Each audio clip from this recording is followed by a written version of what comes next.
Hello friends, मैं विकास शाक्या और आज है 14 मई 2020 और आज के 5 करंट अफेयर टॉपिक्स मैंने चुने हैं। और दो टॉपिक्स बड़े इंपॉर्टेंट हैं, इंटरनेट शटडाउन को लेकर के और ग्लोबल न्यूट्रिशन रिपोर्ट को लेकर के। ये दो टॉपिक्स पे आप खास ध्यान दीजिएगा और इससे रिलेटेड जो भी एडिटोरियल, जो भी संपादकीय या गूगल पे कहीं पर भी कोई भी एक्स्ट्रा इन्फॉर्मेशन इस टॉपिक को टाइप कीजिएगा, कुछ भी मिले आप उसको पढ़ लीजिएगा, अगर और ज़रूरी लगे तो आप उसे नोट कर लीजिएगा। ठीक है, सबसे पहले देखते हैं गांधी पीस प्राइज़ के बारे में। ये अभी न्यूज़ में इसलिए है क्योंकि गांधी पीस प्राइज़ हर साल मिलता था और गांधी पीस प्राइज़ के लिए नॉमिनेशन जो है वो 30 अप्रैल तक दिए जा सकते थे। ठीक है, गांधी पीस प्राइज़ किसी भी आदमी को दिया जा सकता है। मैं, आप, कोई भी ऐसा आदमी जिसने सामाजिक क्षेत्र में अहिंसा के सिद्धांतों का इस्तेमाल करके, गांधीवादी सिद्धांतों का इस्तेमाल करके कुछ परिवर्तन किया समाज के अंदर, कुछ ऐसा सकारात्मक परिवर्तन किया जिससे समाज को फायदा हुआ, तो ऐसे लोगों को गांधी पीस प्राइज़ दिया जाता है। इसके लिए आपको गांधी पीस प्राइज़ के लिए लोगों को नॉमिनेट करना पड़ता है। जैसे अगर आपको लगता है कि मैंने कुछ किया तो आप मेरा नाम डाल सकते हैं, मुझे लगता है कि आपने कुछ अच्छा किया तो मैं आपका नाम दे सकता हूँ, तो नॉमिनेशन चलता रहता है। तो ये नॉमिनेशन जो है ये 30 अप्रैल तक चलता था हर साल, लेकिन इस बार कोरोना कोरोना वायरस के लॉकडाउन की वजह से, अब सिंस ये सारी चीज़ें भी बाद में ही होंगी, इस वजह से ये जो तारीख है जब तक की नॉमिनेशन दे सकते हैं आप, वो नॉमिनेशन की तारीख बढ़ा करके कर दी गई है 30 जून। ठीक है, 30 जून तक की नॉमिनेशन की डेट कर दी गई है। ये इंपॉर्टेंट नहीं है, सिर्फ बता रहा हूँ कि इन्फॉर्मेशन है ये। तो गांधी पीस प्राइज जो है वो 30 जून तक नॉमिनेट कर सकते हो, इसके बाद ये इस साल मिलेगा। ठीक है, और ये गांधी पीस प्राइज से रिलेटेड जो इंपॉर्टेंट फैक्ट है जो एग्जाम में आ सकता है वो ये है कि गांधी पीस प्राइज शुरू कब से हुआ था। गांधी पीस प्राइज शुरू किया गया था 1995 से, 1995 से गांधी पीस प्राइज की शुरुआत हुई थी। ये उस समय से देना शुरू किया गया था। यही इंपॉर्टेंट है जो एग्जाम में पूछा जा सकता है कि गांधी पीस प्राइज कब से शुरू हुआ था। और गांधी पीस प्राइज के लिए नॉमिनेशन तो कोई भी करता है, लेकिन फाइनल कौन सिलेक्ट करता है, कितने लोगों को दिया जाता है, किनको किनको देना है, उनके फाइनल नाम क्या होंगे, कौन होंगे वो लोग जिन्हें फाइनली दिया जाएगा, इसको चुनने का काम कौन करता है? प्रधानमंत्री करते हैं। ठीक है, ये याद रखिएगा। गांधी पीस प्राइज के लिए जो फाइनल नॉमिनेशन की लिस्ट चुनी जाती है, फाइनल जो लोग हैं जिन्हें दिया जाएगा वास्तव में, उनके नामों की सूची तैयार कौन करता है? प्रधानमंत्री तैयार करते हैं। और वो सीधी सी बात है, अपने मंत्रिमंडल के लोगों से सलाह करके ही तैयार करेंगे जो भी नाम आए हैं। ठीक है, अगला है new GI tag. GI tag के बारे में आपको बता चुका हूँ, जियोग्राफिकल इंडिकेटर, भौगोलिक संकेतक, यानी कोई भी ऐसी चीज जो किसी विशेष क्षेत्र की खासियत रखती है, जैसे चाहे वो कला से जुड़ी हुई हो, चाहे वो किसी वाद्य यंत्र से जुड़ी हुई हो, या फिर संगीत से जुड़ी हुई हो, या किसी खाद्य पदार्थ से जुड़ी हुई हो, कोई भी ऐसी चीज जो किसी एक खास एरिया, किसी खास एरिया में महत्वपूर्ण रूप से होती है और उसी एरिया में होती है, दुनिया में, देश में, किसी और कोने में, किसी और जगह पे वो चीज़ नहीं पाई जाती, तो उस केस में वो लोग, उस एरिया के लोग, उस पर्टिकुलर चीज़ के लिए, उस विशेष चीज़ के लिए या उस विशेष कला के लिए जीआई टैग अप्लाई करते हैं गवर्नमेंट ऑफ इंडिया के पास। और जीआई टैग अप्लाई करने के बाद जो ऑफिसर्स होते हैं वो चेक करते हैं, वो पता करते हैं कि जो बातें कही जा रही हैं वो कितनी सच हैं और क्या वाकई में ये यूनिक है, क्या वाकई में ये इस जगह की खास बात है और कहीं नहीं पाई जाती पूरे भारत में। ठीक है, तो उसके बाद वो डिसाइड करते हैं कि इसको देना है या नहीं देना है। इसके डिटेल आप देख लीजिएगा, मैं एक बार बता चुका हूँ डिटेल जियोग्राफिकल इंडिकेटर टैग के कि क्या क्या होता है। ठीक है, आप गूगल पे जाके भी एक बार देख सकते हैं, नहीं तो पुरानी वीडियोस में आपको मिल जाएगा, मार्च में कोई वीडियो डाली थी मैंने। ठीक है, तो इस साल न्यू जीआई टैग, हर साल जो जीआई टैग में नए आइटम्स ऐड होते हैं उन सब का नाम और वो कहाँ से हैं वो याद रखिए, हमेशा याद रखिए, जो भी उस साल आए हों, क्योंकि ये एक क्वेश्चन हमेशा मिलता है कि ये 4 जगहों के नाम दिए हैं और ये 4 चीज़ों के नाम दिए हैं, जरा इनको मिलाइए, ये किस जगह की जीआई टैग से रिलेटेड है। ठीक है, किस जगह से रिलेटेड है इसे। अगर हम बात करें सोहराय खोबर पेंटिंग, ये एक पेंटिंग होती है जो जमीन पे या फिर कहीं पर भी जो है उस पर बनाती हैं औरतें, झारखंड की हजारीबाग की, जिसमें फूल पत्तियां और जो आपकी पशु पक्षी होते हैं उनकी आकृतियां वो बनाती हैं। ठीक है, तो ये विवाह के समय या फिर किसी उत्सव के समय इस पेंटिंग का इस्तेमाल किया जाता है, इसको कहते हैं सोहराय खोबर पेंटिंग। इसका नाम याद रखिएगा, इंपॉर्टेंट है, और ये हजारीबाग झारखंड से है। ठीक है, झारखंड के इस चीज को, इस कला को क्या दिया गया है? जीआई टैग मिल गया है। अगला क्या है? तेलिया रुमाल क्लॉथ। रुमाल का कपड़ा होता है, तेलिया रुमाल क्लॉथ उसको कहते हैं, और ये कहाँ से संबंधित है? तेलंगाना से। तेलिया से आप तेलंगाना याद रखिएगा। तेलिया रुमाल क्लॉथ जो है वो सफेद और लाल रंग का कपड़ा होता है, लाल रंग का धरातल होता है, उस पर सफेद रंग की जो ज्यामिति आकृतियां होती हैं, ज्योमेट्रिकल डिजाइन होती हैं, जैसे आयत बना है, वर्क बना है, फूल पत्तियां थोड़ी बहुत बनी हैं, इस तरह की जो आकृति वाले रुमाल होते हैं वो तेलिया रुमाल होते हैं। तेलिया रुमाल कपड़ा होता है, वो तेलंगाना में पाया जाता है, बनता है, वो पाया नहीं जाता, बनाया जाता है, तो वहाँ की खासियत है। तो तेलिया रुमाल को, जो कि तेलंगाना से है, उसको जीआई टैग दिया गया है। तीसरा देखते हैं एफआईआर आपके द्वार। ये बहुत इंपॉर्टेंट तो नहीं है, लेकिन आप याद रखिए कि एफआईआर आपके द्वार ये मध्य प्रदेश पुलिस ने शुरू किया है। इसमें होगा क्या कि अगर कोई छोटा मोटा क्राइम हुआ है आपके यहाँ, तो आप पुलिस को फोन कर दीजिए, पीसीआर वैन लेके पुलिस वाला आएगा और आपकी एफआईआर आपके यहाँ आकर के लिखेगा। पहले आपको जाना होता था, अब पुलिस आपके यहाँ आएगी। ठीक है, तो इसका महत्व क्या है? महत्व यही है कि लॉकडाउन के समय जबकि लोग बाहर नहीं निकल सकते, अगर उनकी कोई परेशानी है, कोई अपराध हुआ है, तो उस केस में पुलिस खुद आकर के आपके यहाँ रिपोर्ट लिखेगी।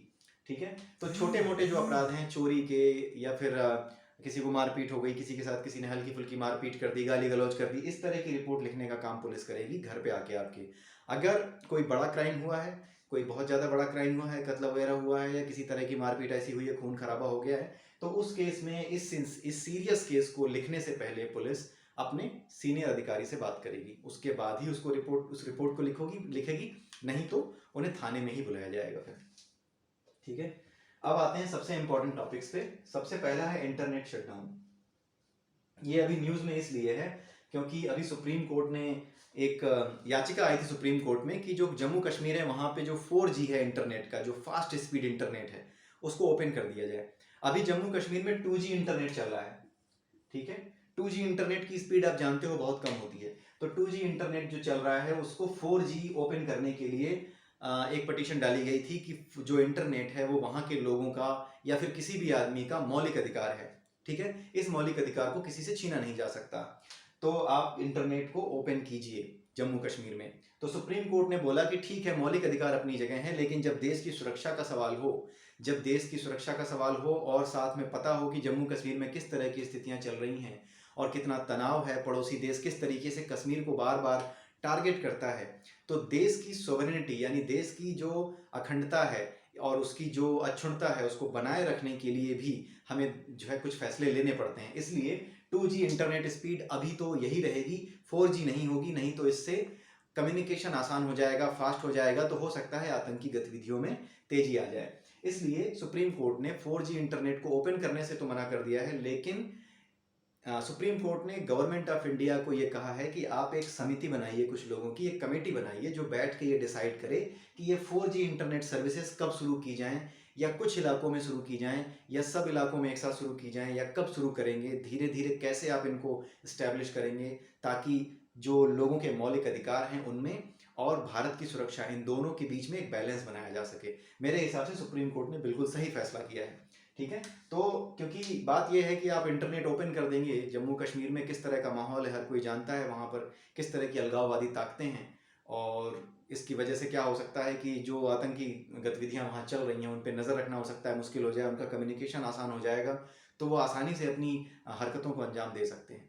ठीक है, अभी आप देख ही रहे हैं कि कोरोना वायरस के समय में भी पाकिस्तान को चैन नहीं पड़ रहा, वो अपने देश से, अपनी तरफ से वहाँ से गोलाबारी कर रहा है। ठीक है, वहाँ से लड़ाइयाँ चल रही हैं, और जब उससे कहा जाता है कि तुम्हारी तरफ से आतंकी आते हैं, तो वो कहता है हमारे आतंकी नहीं है, तो आज़ादी के सिपाही हैं। ठीक है, तो उसकी बदतमीजियों की वजह से ये बहुत ज़रूरी है कि इंटरनेट शटडाउन और लोगों के मौलिक अधिकार, जब तुम्हारा देश ही नहीं रहेगा तो मौलिक अधिकार का क्या आचार डालोगे, तो इसलिए जो है मौलिक अधिकारों को लेकर के और भारत की सुरक्षा दोनों को लेकर के हमें बैलेंस बनाकर चलना होगा। ठीक है, इसीलिए इंटरनेट शटडाउन को अभी जो है 4G इंटरनेट शटडाउन पूरी तरह से नहीं है, पार्शियल शटडाउन है, 2G चलेगा, 4G अभी भी नहीं चलेगा। ठीक है, अब ये बात आती है इससे रिलेटेड जो चीज़ें हैं जो एग्जाम में पूछी जा सकती हैं वो कौन कौन सी हैं। सबसे पहली चीज़ तो ये कि इंटरनेट शटडाउन किस धारा के अंतर्गत या किस नियम के अंतर्गत लागू किया जाता है। सबसे पहली चीज़ आप ये जान लीजिए कि 2017 से पहले CRPC की धारा 144 के अंतर्गत इंटरनेट शटडाउन को लाया गया था। जैसे धारा 144 लगाई जाती है, उसी तरीके से धारा 144 में एक चीज़ और जोड़ दी गई थी कि यार धारा 144 अगर इंटरनेट पे लागू कर दी गई है तो इंटरनेट पे भी लोग आपस में गपशप नहीं करेंगे, फालतू की बातें नहीं फैलाएंगे। ठीक है, या फिर उसको बंद ही कर दिया जाए ताकि लोग वहाँ इकट्ठे ना हो। ठीक है, तो इस तरीके से इंटरनेट शटडाउन 2017 से पहले, याद रखिएगा 2017 से पहले CRPC की धारा 144 के अंतर्गत लगाया जाता था। ठीक है, अब क्या है, अब ये है कि इंटरनेट शटडाउन लगाने के लिए एक तो CRPC का जो रूल है, क्रिमिनल प्रोसीजर कोड है, 1973 के अकॉर्डिंग जो चेंज किया गया था कम्युनिकेशन को लेकर के, अफवाह फैलाने को लेकर के, या किसी की भावनाओं को आहत करने को लेकर के, वो जो है CRPC में जो सेक्शन ऐड किया गया था 1973 में, उसका इस्तेमाल किया जाता है जो 1973 में हुआ था। उसके अलावा इंफॉर्मेशन टेक्नोलॉजी एक्ट आया था सन 2000 में। इस एक्ट के अंतर्गत ये कहा गया है कि किसी भी तरह की भावनाएं भड़काने वाला पोस्ट या किसी भी तरह की भावनाएं भड़काने वाली बात कम्युनिकेशन, किसी भी कम्युनिकेशन के जरिए कहीं भी नहीं पहुंचाई जा सकती। उस पर रोक लगानी हो तो लगा सकती है सरकार। तो इसके अंतर्गत ये किया जाता है। तो एक तो धारा 1973 हो गई, 1973 की हो गई सीआरपीसी की जो है, सेक्शन 5(2) है सीआरपीसी का। सेक्शन 5(2) नहीं है, कुछ और सेक्शन है, सेक्शन 5(2) तो दूसरे का है। सीआरपीसी एक्ट में जो चेंज हुआ था 1973 में, उसका इस्तेमाल किया जाता है जो कम्युनिकेशन से रिलेटेड है, अफवाह फैलाने से रिलेटेड है। और दूसरा है आईटी एक्ट, और तीसरा क्या है, टेलीग्राफ एक्ट 1885। ठीक है, टेलीग्राफ एक्ट 1885 ये इंपॉर्टेंट इसलिए हो जाता है, इसे अलग से भी आप पढ़ लीजिएगा क्योंकि अंग्रेजों के समय का एक्ट है। और 1885 में ये एक्ट अंग्रेजों ने भारतीयों का जो स्वतंत्रता आंदोलन था उसको कुचलने के उद्देश्य से इसका निर्माण किया था। इसका मुख्य पर्पस ये था, इसकी जो धारा 5(2) है, धारा 5 सेक्शन, धारा जो है 5 सेक्शन 2, उसके अनुसार कोई भी ऐसी इंफॉर्मेशन, कोई भी ऐसी सूचना जो कि देश के अंदर अस्थिरता ला सकती है, समाज के अंदर अस्थिरता ला सकती है, या फिर देश की एकता और अखंडता के लिए खतरा हो सकती है, उस सूचना को रोका जाए। तो इस सूचना को रोकने के उद्देश्य से ही अंग्रेजों ने टेलीग्राफ एक्ट का निर्माण किया था। ठीक है, लेकिन उसका सेक्शन 5(2) आज भी रिलेवेंट है। ठीक है, और इसके अलावा और कौन सी चीज़ है जो याद रखने लायक है, ये तीन तो आप याद रखिएगा, इनके बारे में अलग से भी अगर आप पढ़ना चाहें पढ़ लीजिएगा। लेकिन प्री एग्जाम में इनमें से पूछा जा सकता है कि इंटरनेट शटडाउन के लिए किस एक्ट का, इनमें से कौन से एक्ट्स का इस्तेमाल किया जाता है। तो 3-4 ऑप्शन दे देगा, उनमें 1-2 सही होंगे या सारे सही होंगे या कोई सही नहीं होगा। तो अगर ये तीनों नाम आपको पता नहीं है तो आप गलत कराएंगे। तो इसलिए ये तीनों नाम आप याद रखिएगा कि इंटरनेट शटडाउन, ये सीआरपीसी 1973 अमेंडमेंट, उसके बाद आईटी एक्ट 2000, उसके बाद टेलीग्राफ एक्ट 1885, इन तीनों को मिला करके जो प्रोविजंस निकल के सामने आते हैं उसके अनुसार ही इंटरनेट शटडाउन किया जाता है। ठीक है, उसके अलावा मौलिक अधिकारों की भी बात हो रही है। तो मौलिक अधिकार कौन कौन से हैं वो किस में मेंशन किए गए हैं, आर्टिकल नंबर 19, आर्टिकल 19 का सेक्शन ए, उसका sub section A, article number 19 का आर्टिकल नंबर 19 का सेक्शन 1, उसका सब सेक्शन ए। उसी तरीके से आर्टिकल नंबर 19 का सेक्शन 1 और सब सेक्शन जी, ये 2 सब सेक्शंस यूज किए गए हैं इंटरनेट पर या फिर अपनी अभिव्यक्ति की आज़ादी को किसी भी माध्यम से, किसी भी नोन माध्यम से जो आज के समय में ज्ञात हैं, उन ज्ञात माध्यमों से किसी भी प्रकार से आप अपनी बात को कह सकते हो, अपनी अभिव्यक्ति दे सकते हो। तो ये 19(1)(a) और 19(1)(g) के अंतर्गत आता है। ठीक है, उसके अलावा एक अनुराधा भसीन केस है। उसी अनुराधा भसीन केस के अंतर्गत ही सुप्रीम कोर्ट ने ये फैसला दिया है। ये अनुराधा भसीन केस, ये नाम याद रखिएगा, अनुराधा भसीन केस का संबंध यही इंटरनेट शटडाउन और मौलिक अधिकारों से जुड़ा हुआ है। ये इसी साल का केस है, 2020 का, और इसी के फैसले में ये सुनाया गया है। तो अनुराधा भसीन केस ये याद रखिएगा। अगर आप कहीं पीसीएस का एग्जाम दे रहे हैं या फिर कहीं आप लॉ का एग्जाम दे रहे हैं, एलएलबी कर रहे हैं, तो वहां पर ये बहुत इंपॉर्टेंट हो जाता है क्वेश्चन। ठीक है, अगला है बहुत इंपॉर्टेंट, ये भी है, ग्लोबल न्यूट्रिशन रिपोर्ट। न्यूट्रिशन का मतलब होता है अच्छा भोजन जिसमें कि पोषक तत्व हों। ठीक है, पोषक तत्व यानी न्यूट्रिशियस जो एलिमेंट्स होते हैं, जैसे प्रोटीन और आपका विटामिन्स और आपके जो मिनरल्स होते हैं, खनिज होते हैं जो हमारे शरीर के लिए ज़रूरी होते हैं, वो सब अगर हमें सही से नहीं मिल रहे तो हमारी वृद्धि रुक जाएगी या फिर हमारे अंदर बहुत सी बीमारियां हो जाएंगी। खास करके जब बच्चे होते हैं छोटे छोटे, अगर उन्हें सही से नहीं मिला तो उनकी वृद्धि बाधित होती है। ठीक है, तो इसको लेकर के सन 2012 में इन चिंताओं को लेकर के कि भैया ये चीज़ें पूरी दुनिया में हैं, सही से न्यूट्रिशन वैल्यूज़ नहीं मिल पाती, सही से भोजन नहीं मिल पाता, भोजन के अंदर सही पोषक तत्व तो बच्चों को पूरी दुनिया में नहीं मिल पाते, बच्चों को ना मिलने के अलावा उनकी माओं को भी नहीं मिल पाते जिससे कि वो अपने बच्चों को सही से फीड कर पाएँ। तो इस तरह से ग्लोबल न्यूट्रिशन रिपोर्ट की तैयारी की गई थी 2012 में, और किसने की थी, वर्ल्ड हेल्थ असेंबली ने। ठीक है, वर्ल्ड हेल्थ असेंबली ने 2012 में ग्लोबल न्यूट्रिशन रिपोर्ट की शुरुआत की थी। और ये ग्लोबल न्यूट्रिशन रिपोर्ट किन किन आधार पर बनाई जाती है, कौन कौन सी चीज़ें कम करने को या कौन कौन सी चीज़ों में सुधार लाने के लिए किया गया था, वो बहुत ज़रूरी है, उसको देख लेते हैं। सबसे पहला है स्टंटिंग, यानी वृद्धि का रुक जाना। जैसे छोटे बच्चे होते हैं, लगता है कि ये है तो 10 साल का, दिख रहा है 6 साल का, इसकी वृद्धि नहीं हुई है, सूखा सा है, कमज़ोर सा है, तो वृद्धि का रुक जाना ये स्टंटिंग है। ठीक है, इस स्टंटिंग को, और इसके बाद दूसरा है अनीमिया। जो माताएं होती हैं, जो 19 से 49 साल तक की आयु होती है, उस समय जो माताएं होती हैं उनकी, माता बनने की जो उम्र होती है, उनमें अनीमिया यानी कि खून की कमी, उन औरतों में खून की कमी, ये इसको दूर करना। उसके अलावा ओवरवेट चाइल्ड यानी जो बच्चों का वजन ज़्यादा हो जाता है बिना बात के, मोटापा आ जाता है बच्चों को फालतू की चीज़ें खाने से या फिर किसी और वजह से, जेनेटिक कारणों से, ये इसको कंट्रोल करना। उसके अलावा